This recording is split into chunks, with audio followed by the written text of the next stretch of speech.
Welcome student, hope all is well. तो पिछली class से हम लोग क्या पढ़ते आ रहे हैं बच्चों? पिछली क्लास से हम लोग पैरेललोग्राम्स लॉ ऑफ वेक्टर के बारे में पढ़ते आ रहे हैं और हमने इस लॉ को पढ़ा, राइट। और उसमें हमने अभी तक के डिफरेंट सिचुएशन को नहीं लिया है बच्चों। ओके, आज हम लोग क्या करने जा रहे हैं? आज हम लोग डिफरेंट सिचुएशन को लेने जा रहे हैं, कैसे ये ऑपरेट होगा, राइट। कैसे इसका इस्तेमाल हम लोग करेंगे, कैसे इसका यूज करेंगे डेली लाइफ में। ओके, तो आगे बढ़ने से पहले एक बार फिर हम आपसे रिक्वेस्ट कर लें कि जो बच्चे पहली बार हमारे चैनल को वॉच कर रहे हैं उनके लिए ये इंस्ट्रक्शन है कि वो कलम और कॉपी लेकर के बैठे। पहले जो बच्चे वॉच कर रहे हैं उनको मालूम है कि हम क्या इंस्ट्रक्शन देते हैं। दूसरा कि चूंकि फिजिक्स का रिलेशन पिछले चैप्टर से है तो आप लेक्चर को लेक्चर 1 से स्टार्ट करें और यहां तक पहुंचे। अगर आप ऐसा नहीं करेंगे तो जो पीछे के कॉन्सेप्ट्स आपके दिमाग में होंगे नहीं, तो आगे आपको परेशानी होगी समझने में। तो 1 से स्टार्ट करके यहां तक पहुंचे। ओके, और लास्ट ये है कि हमारे चैनल को लाइक कर ले, सब्सक्राइब कर ले और बेल आइकन दबा दे ताकि हमारा वीडियो रेगुलरली आप तक पहुंचता रहे। तो चलिए, उम्मीद है आप ऐसा करेंगे। आइए हम लोग आगे स्टार्ट करते हैं। तो पिछली क्लास में हम लोगों ने क्या पढ़ा था पैरेललोग्राम्स लॉ ऑफ वेक्टर के बारे में? वो ये था कि ये हमारा वेक्टर ए है और दूसरा ये हमारा वेक्टर बी है और ये पैरेललोग्राम के दो एडजेसेंट साइड से रिप्रेजेंट किया गया है। तो इन दोनों के का जो रिजल्टेंट वेक्टर होगा वो उसको हम रिप्रेजेंट करेंगे क्या? डायगोनल ऑफ द पैरेललोग्राम से। किस चीज से? Diagonal of the parallelogram. And this is the diagonal of the parallelogram which is represented by R, and the magnitude of the resultant vector R is equal to root under a square plus b square plus 2ab cos theta। ये हम लोगों ने पढ़ा था। एक और particular example हम लोग ले लेते हैं फोर्स के फॉर्म में। If the two forces F1 and F2, force is a vector quantity. F1 and F2 are acting at any point O and the angle between them is theta। तो इन दोनों के का जो रिजल्टेंट होगा that will be represented by what? That will be represented by diagonal of the parallelogram। किससे represent करेंगे? diagonal of the parallelogram। This is the F dash। Okay, and the resultant force F dash is equal to, तो यहीं से relate करेंगे F1 और F2। क्योंकि force हो, velocity हो, मोमेंटम हो, हमने डिस्कस किया था। ये जितना भी वेक्टर है वो सब के लिए क्या है हमारा? ये एप्लीकेबल है। तो F dash is equal to हो जाएगा हमारा बच्चों root under F1 square plus F2 square plus 2F1 F2 cos theta. Okay, ये चीज हुआ हमारा। यही चीज हम लोगों ने देखा था। अब हम एक केस ले रहे हैं। When the two vectors A and B are acting at any point O in the same direction, तो रिजल्टेंट क्या होगा? राइट, यानी केस फर्स्ट हम ले रहे हैं। केस फर्स्ट हमारा ये है when vector A and B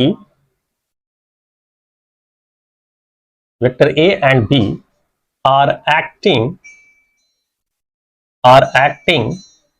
at any point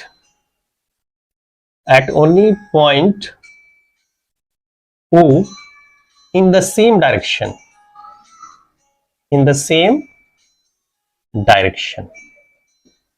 okay.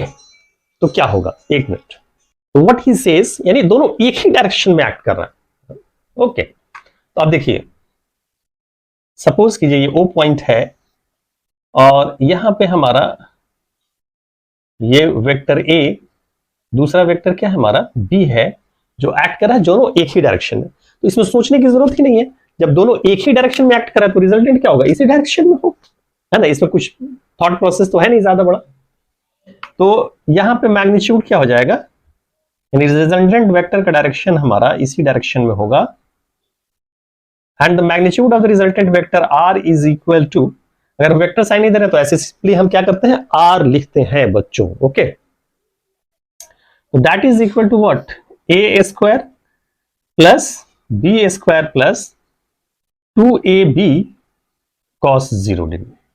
Okay, तो फाइनली हमारे पास क्या हो जाएगा, root under a square plus b square plus 2ab cos 0 का वैल्यू क्या हो गया 1। नाउ दिस इंप्लाइज, ये हो जाएगा क्या हमारा, root under a plus b the whole square, which is equal to क्या हो गया हमारा, a प्लस b, ये चीज आ गया।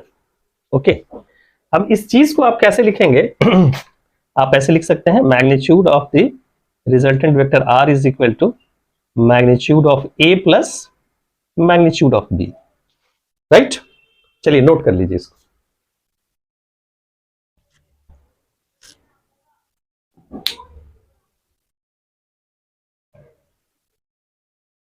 ये यहां पे इधर हम लिख देते हैं, यानी magnitude of the resultant vector r is equal to what, magnitude of a plus magnitude of b।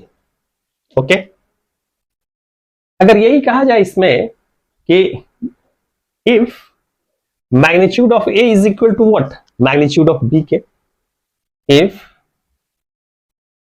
Magnitude of a is equal to magnitude of b, what will happen, यानी the resultant vector r is equal to कितना हो जाएगा। अब देखिए यहां पे क्या करेंगे, मैग्नीट्यूड ऑफ a, और इस प्लेस पे भी अगर हम लिखते हैं क्या, मैग्नीट्यूड ऑफ a, तो a प्लस a कितना हो जाएगा हमारा, twice magnitude of a। Okay, तो ये हो जाएगा twice magnitude of a, now which is also equal to, अब यहां पे देखिए a के प्लेस पे अगर हम क्या लिखते हैं बच्चों, b लिखते हैं।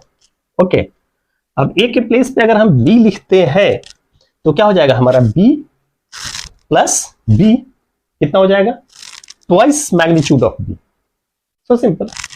तो ये magnitude of the resultant vector twice magnitude of a and the twice magnitude of b, यानी क्योंकि दोनों आपने क्या किया, सेम ले लिया दोनों का मैग्नीट्यूड, तो ये रिजल्ट हमारा निकल करके आ गया, ये हमारा। चलिए इसको नोट कर लीजिए, फिर आगे हम लोग देखते हैं।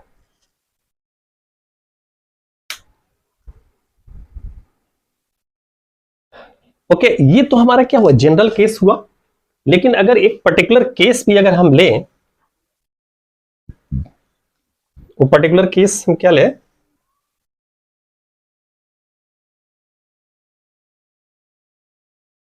अगर हम ये बोलें कि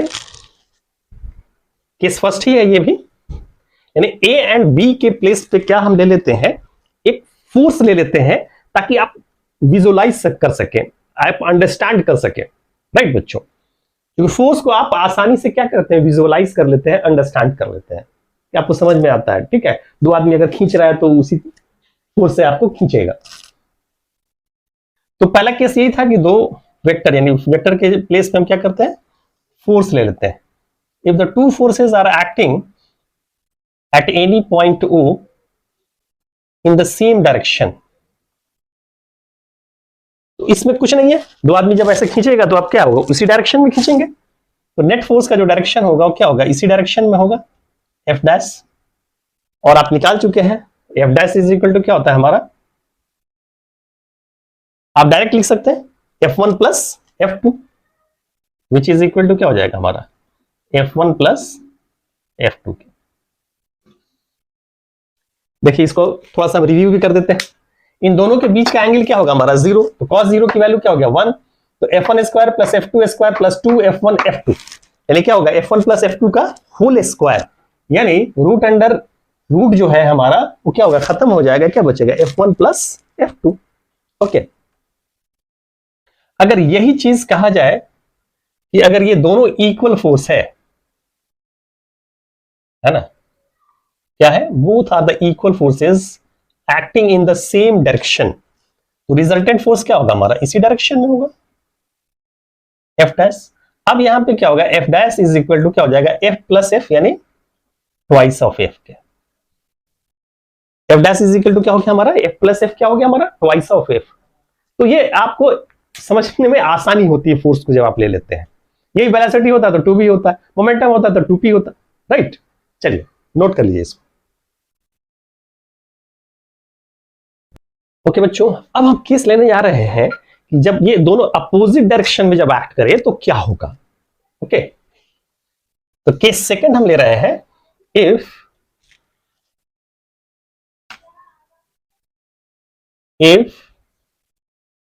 vector A and vector B are acting at any point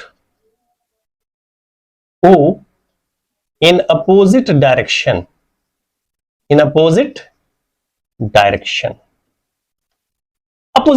में, यानी आपने क्या किया, जैसे सपोज कीजिए ये है हमारा वेक्टर A और ये है हमारा वेक्टर B। अब ये लेंथ इसका ज्यादा है, इसका मतलब ये इसका मैग्नीट्यूड ज्यादा है और इसका मैग्नीट्यूड क्या है हमारा, कम है बच्चों। ऑब्वियसली अब इन दोनों के बीच का एंगल कितना हो जाएगा, 180 डिग्री हो जाएगा। थीटा इज इक्वल टू क्या हो जाएगा, 180 डिग्री। अब इसमें सोचने की जरूरत नहीं है, जिसका मैग्नीट्यूड ज्यादा है नेट रिजल्टेंट का डायरेक्शन क्या होगा, उसी डायरेक्शन में होगा जिसका मैग्नीट्यूड क्या है हमारा, ज्यादा है।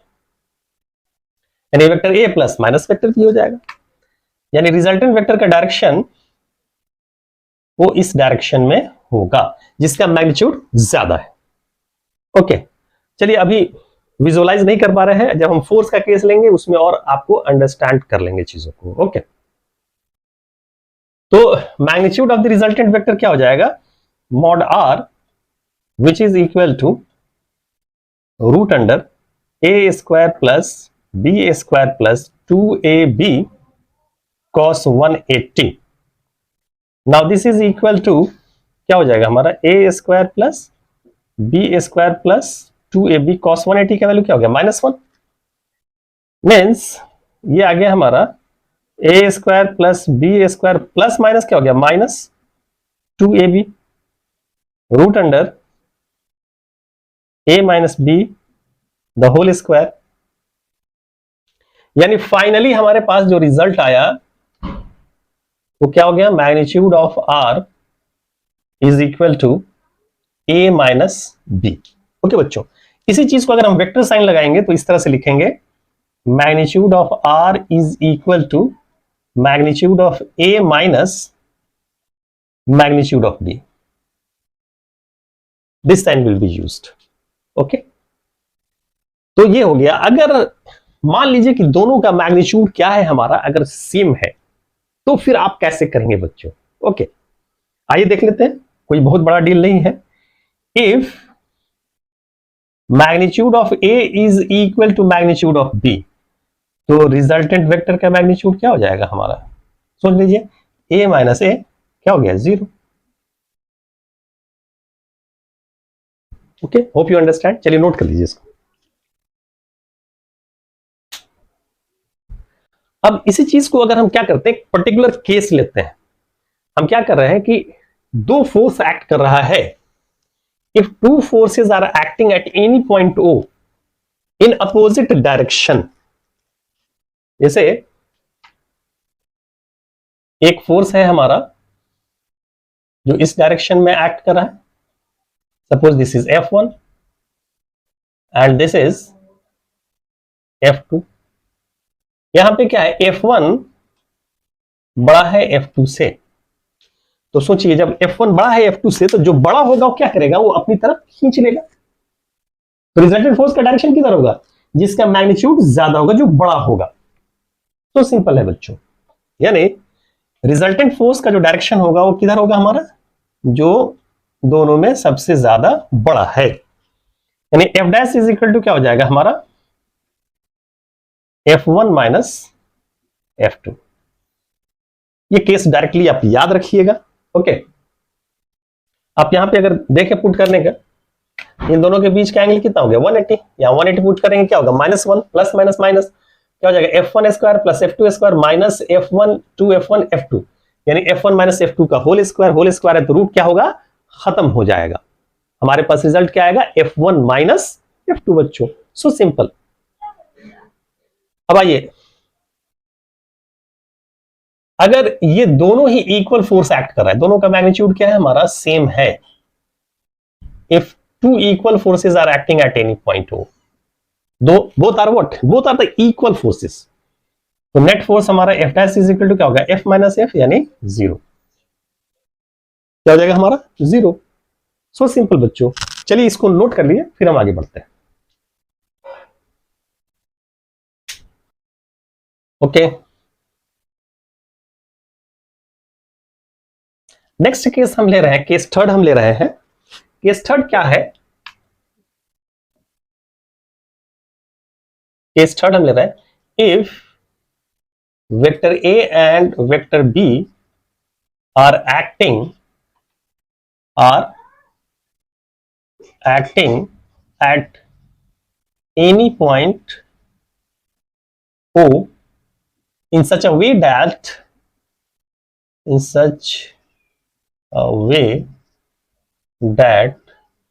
the angle between them is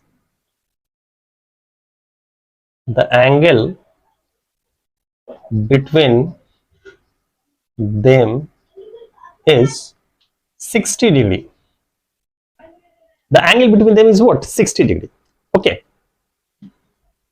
यानी कहने का सेंस ये हो गया कि ये हमारा, यहां पे हम लिख देते हैं, यानी ये फोर्स है हमारा, नॉट द फोर्स, ये वेक्टर ए है, ये वेक्टर बी है, और इन दोनों के बीच का एंगल क्या है हमारा 60 डिग्री। तो ऑब्वियसली इस केस में क्या होगा हमारा रिजल्टेंट फोर्स का जो डायरेक्शन होगा, ये हम लोग पढ़ चुके, क्या होगा अलोंग द डायगोनल। ओके, क्या होगा हमारा अलोंग द डायगोनल। तो रिजल्टेंट फोर्स होगा कितना, ये what is the resultant force, F dash is equal to क्या हो जाएगा हमारा F1 square plus, sorry resultant force R, अभी तो जनरल ले रहे हैं ना, तो मैग्नीट्यूड ऑफ द रिजल्टेंट यानी R इज इक्वल टू क्या हो जाएगा हमारा, which is equal to what A square plus B square plus 2AB cos 60 degree. और cos 60 का वैल्यू क्या है हम पुट कर देंगे, क्या है 1/2। सो सिंपल, यानी ये हो जाएगा A square plus B square plus 2AB into 1/2, 2 से 2 खत्म। फाइनली जो हमारे पास जो रिजल्ट आया वो क्या हो गया A square plus B square plus 2AB। So simple बच्चों, यानी magnitude of the resultant vector हो गया हमारा root under A square plus B square plus A into B. तो डायरेक्टली आप ये यूज करेंगे। ओके, अब ये कंडीशन अगर हम ले रहे हैं, if magnitude of A is equal to magnitude of B, magnitude of A is equal to magnitude of B, तो रिजल्टेंट वेक्टर का मैग्नीट्यूड कितना हो जाएगा। अब जरा देखिए, आप यहां से कैलकुलेशन कर सकते हैं mentally, A square plus B square, और A की जगह पे अगर हम B कर दें तो क्या होगा B square plus B square B into B square, है ना। यहां पे हम करके दिखाते हैं, क्या हो जाएगा root under B square plus B square plus B square, यानी √3B स्क्वायर क्या आ जाएगा हमारा √3B स्क्वायर, यानी √3 इंटू B। तो डायरेक्टली क्या हो जाएगा हमारा ये √3 इंटू मैग्नीट्यूड ऑफ, अगर सबको A करेंगे तो मैग्नीट्यूड ऑफ A, सबको B करेंगे तो क्या होगा √3 into magnitude of B। Hope you understand. जैसे यहीं पे हम देखते हैं, अब ये अगर A स्क्वायर, इसको भी A कर दीजिए, इसको भी A कर दीजिए, यानी B को भी आप अगर A कर देंगे तो क्या हो जाएगा root under A square plus क्या होगा, ए इंटू ए स्क्वायर। ओके बच्चों, यानी ये हो जाएगा √3 a² यानी √3 इंटू ए। उसी चीज को हम इस तरह से लिखे हैं बच्चों, √3 a लिखे या इस तरह से वेक्टर साइन देंगे तो इसे मॉड लिख करके लिखेंगे, magnitude of a √3 into magnitude of b। Okay, hope you understand. चलिए इसको नोट कर लीजिए, फिर आगे बढ़ते हैं। ओके बच्चों, अब एक पर्टिकुलर केस लेकर के देखते हैं, यानी ताकि आपका और ज्यादा अंडरस्टैंडिंग हो जाए। अब पर्टिकुलर केस क्या हम ले रहे हैं कि जैसे ये हमारा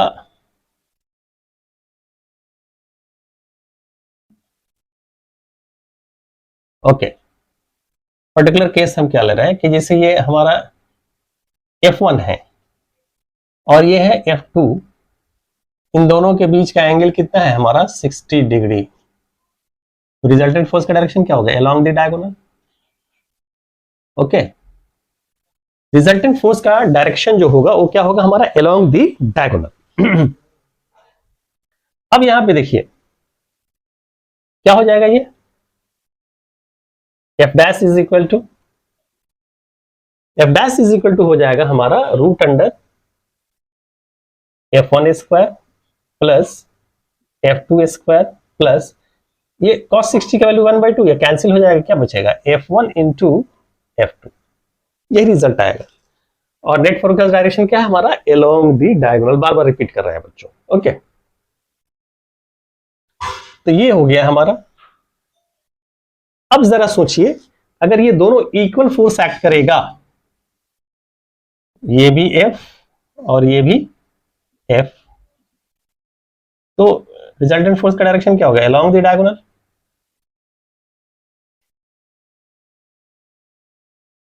F', अब बताइए कितना हो जाएगा ये हमारा, F' is equal to √root under F² plus F into F square, यानी F' इज इक्वल टू क्या हो जाएगा, √3 इंटू F।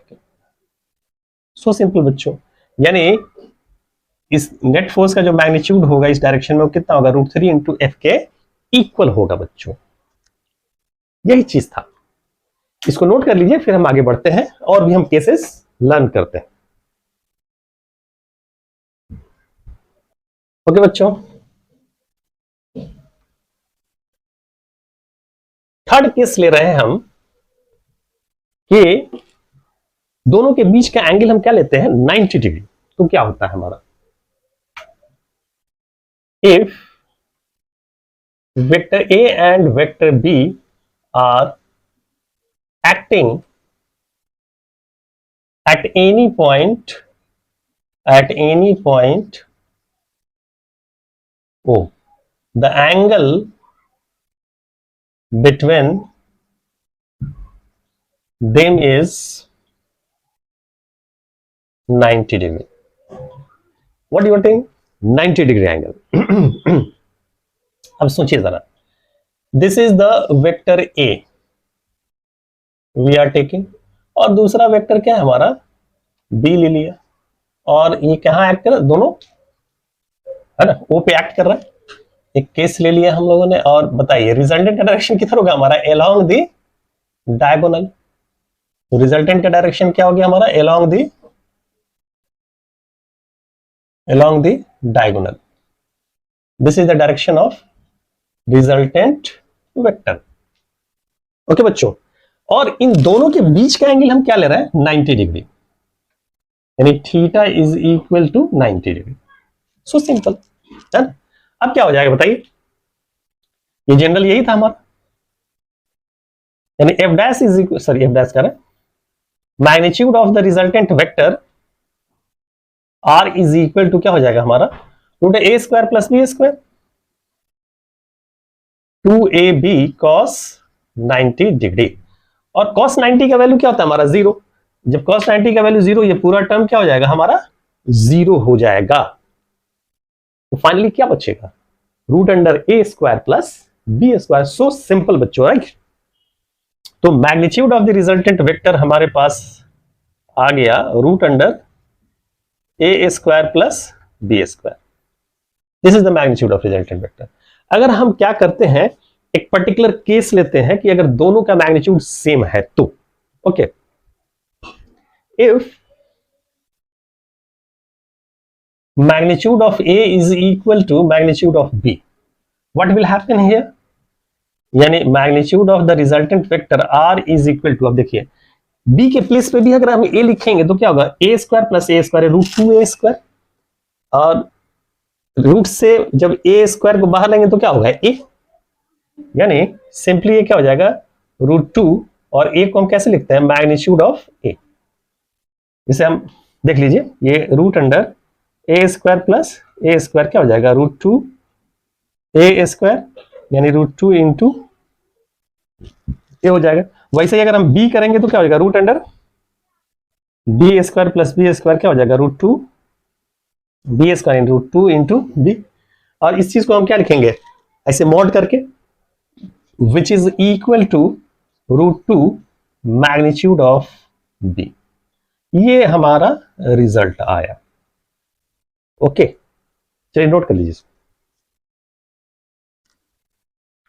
अब एक क्या करते हैं हम, पर्टिकुलर केस लेते हैं, इसको मिटा देते हैं। अब इसी चीज को हम क्या करते हैं, फोर्स के फॉर्म में लेने जा रहे हैं बच्चों, ताकि आपका अंडरस्टैंडिंग और क्लियर होगा कि भाई इधर फोर्स लग रहा है, इधर लग रहा है, तो नेट फोर्स किधर लगेगा।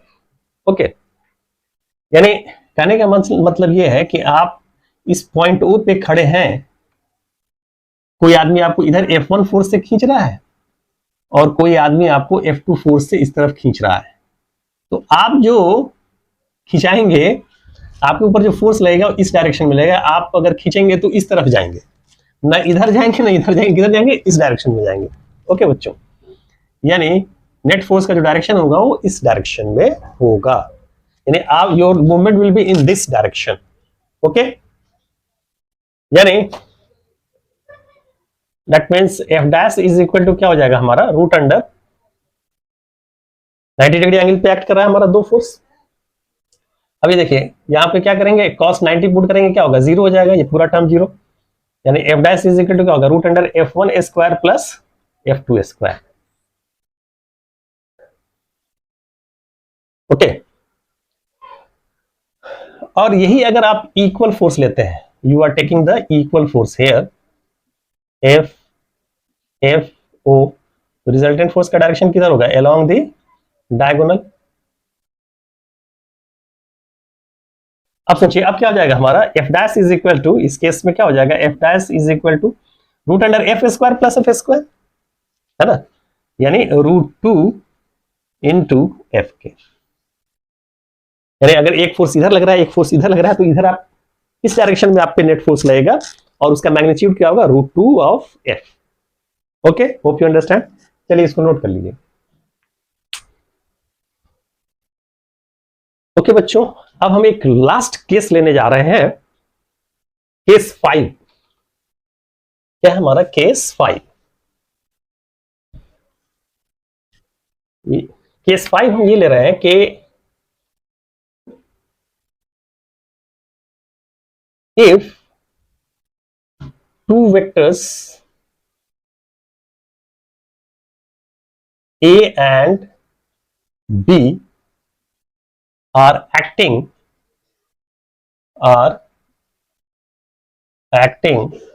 at any point O, the angle between them is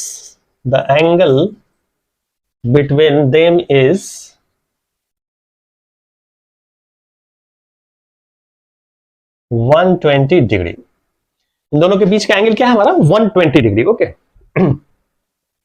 जैसे हम ये ले रहे हैं केस हमारा, ये है vector A V have taken, और दूसरा वेक्टर हम ले रहे हैं वेक्टर बी, वो पॉइंट पे एक्ट कर रहा है। इन दोनों के बीच का एंगल क्या है हमारा 120 डिग्री। तो ऑब्वियसली रिजल्टेंट वेक्टर का जो डायरेक्शन होगा वो क्या होगा, अलोंग द डायगोनल, यानी इस डायरेक्शन में। And the magnitude of the resultant vector क्या होगा, इस चीज को हम फाइंड आउट कर ले। आइए देखते हैं हम लोग। तो magnitude of the resultant vector which is equal to क्या हो जाएगा, root under A square plus B square plus 2ab cos 120 degree. और cos 120 का वैल्यू क्या हो जाएगा हमारा, cos 120 का वैल्यू -1/2, 2ab cos 120 क्या हो गया, -1/2, 2 से 2 कैंसिल, यानी हमारे पास जो रिजल्ट आएगा root under A square plus B square minus A B. This is the magnitude of resultant vector. Okay बच्चों, तो ये क्या निकला हमारा 120 डिग्री के लिए। और अगर इसी में हम केस ले लें, if magnitude of A is equal to magnitude of B, what will happen. अब देखिए क्या हो जाएगा हमारा, ये A square plus A square, और यहां पे भी ये करेंगे तो ए स्क्वायर, तो ये और ये खत्म, क्या बचेगा, ए स्क्वायर बचेगा। यानी इस चीज को ऐसे देखें, यानी root under A square, B के प्लेस पे ए लिखेंगे, ए स्क्वायर माइनस ए और ये भी ए, तो क्या होगा ए स्क्वायर, ये और ये खत्म, ये कितना बचेगा, रूट ए स्क्वायर यानी ए। उसी तरह से अगर हम बी ले लेंगे, ए के प्लेस पे बी लेंगे तो क्या होगा, B square plus B square minus B into B यानी बी स्क्वायर, ये और ये खत्म, क्या बचेगा बी। यानी magnitude of the resultant vector जो होगा हमारा, then magnitude of resultant vector क्या होगा, magnitude of A which is equal to what, magnitude of B के। देन ये रिजल्ट हमारा फाइनली आएगा निकल करके। ओके बच्चों, I think hope you understand. इसको नोट करिए, फिर हम एक पर्टिकुलर केस लेते हैं ताकि आपकी अंडरस्टैंडिंग और भी ज्यादा बढ़ जाए। ओके, अब हम ले रहे हैं कि ए बी के प्लेस पे हम एक पर्टिकुलर केस लेते हैं, फोर्स। सपोज कीजिए हमारा एक फोर्स हमारा F1 इस डायरेक्शन में एक्ट कर रहा है, दूसरा फोर्स हमारा F2 इस डायरेक्शन में एक्ट कर रहा है। ऑब्वियसली रिजल्टेंट फोर्स का डायरेक्शन क्या हो जाएगा हमारा, along the diagonal, and the resultant force F dash is equal to कितना हो जाएगा, root under F1 square plus F2 square cos 120 क्या -1/2, ये 2 खत्म, प्लस माइनस माइनस, यानी ये हो जाएगा क्या F1 square plus F2 square minus F1 into F2। ये रिजल्ट आ गया।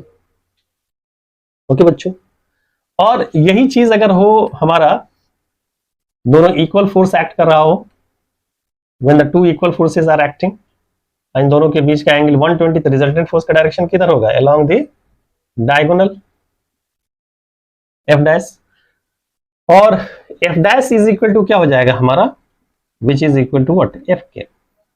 अब यहाँ पे देख लीजिए कैसे आप इस चीज को विजुअलाइज करेंगे। देखिए यहाँ पे क्या करेंगे, root under F square plus F square minus F into F, ये भी एफ स्क्वायर हो जाएगा, ये और ये खत्म, क्या बचेगा एफ। यानी नेट फोर्स का यहाँ पे कोई फायदा नहीं हुआ है, जो इंडिविजुअल फोर्स जो इधर एक्ट कर रहा है इस डायरेक्शन में, उतना ही इन दोनों को मिलाकर के फोर्स एक्ट हमारा करेगा। ओके, चलिए नोट कर लीजिए। ओके बच्चों, तो आज हम लोगों ने लर्न किया पैरेललोग्राम्स लॉ ऑफ वेक्टर पे 5 अलग अलग केसेस लिया, कुछ पर्टिकुलर केस लेकर के हम लोगों ने देखा, इस चीज को लर्न किया, और इस चीज को मेमोराइज कर लीजिएगा। इसका एप्लीकेशन बहुत ज्यादा है, वहां पे हम डायरेक्टली यूज करेंगे इसको। ओके, डायरेक्टली यूज करेंगे जब हम न्यूमेरिकल बनाएंगे, क्वेश्चन बनाएंगे वहां पे। तो चलिए बच्चों, आज हम इतना ही रहने देते हैं, नेक्स्ट क्लास में हम आगे यहां से बढ़ेंगे। और जाने से पहले एक बार फिर आपसे मैं रिक्वेस्ट करता चलूं कि जो बच्चे हमारे चैनल को वॉच कर रहे हैं अभी तक के, उस पे एक रिस्पॉन्सिबिलिटी बनती है बच्चों, ये तो खुद ही आपको समझना चाहिए, लेकिन उसके बावजूद भी एक मैं जिम्मेदारी, एक रिस्पॉन्सिबिलिटी आपको दे रहा हूं। वो रिस्पॉन्सिबिलिटी ये है बच्चों कि हमारे चैनल के बारे में अपने दोस्तों के बीच में, जानने वालों के बीच में ज्यादा से ज्यादा शेयर करें बच्चों। सोचिए जरा, हमारे चैनल पे जितना ही ज्यादा से ज्यादा लोग आएंगे, हमारा मोटिवेशन और ज्यादा बढ़ेगा, राइट। तो हमारे मोटिवेशन के लिए कम से कम इतना जरूर कीजिए। ओके, चलिए आज हम आपसे रुखसत लेते हैं, आपसे विदा लेते हैं, इस उम्मीद के साथ कि फिर हमारी मुलाकात अगली क्लास में होगी और फिर हम यहीं से आगे बढ़ेंगे। तब तक के लिए बाय बच्चों।